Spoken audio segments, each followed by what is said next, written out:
నేను doctor Prashanth Naidunuri, DM critical care medicine consultant ఇంటెన్సివిస్ట్ని, Suraksha emergency hospital రాజమండ్రిలో.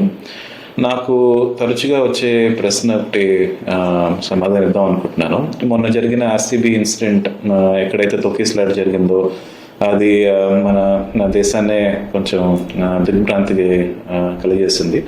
బట్ ఇలాంటి సిచ్యువేషన్స్లో మనం ఎలా రియాక్ట్ అవుదామని ఒక స్మాల్ మెసేజ్ని పంపుదాం అనుకుంటున్నాను.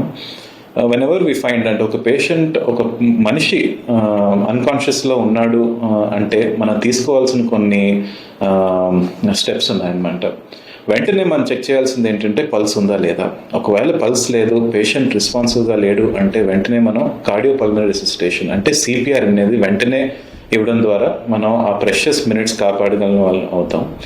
అండ్ అంబులెన్స్ వెంటనే పిలిపించి ఏరియాని సెక్యూర్ అంటే ఎవరు దగ్గర రాకుండా, మంచినీళ్ళు ఇవ్వకుండా మనం జాగ్రత్తగా కాపాడుకొని, వీలైతే ఎక్కడైనా డీఫిబ్రిలేటర్ ఒకవేళ మన మాల్లో కానీ ఎయిర్పోర్ట్స్లో కానీ ఆటోమేటెడ్ డీఫిబ్రిలేటర్స్ ఉంటాయి, అది తెచ్చుకొని పెట్టుకొని మనం డీఫిబ్రిలేటర్ ట్రైనింగ్ ఉన్న వాళ్ళని ఇప్పిస్తే అవుట్కమ్స్ చాలా బాగుంటాయి.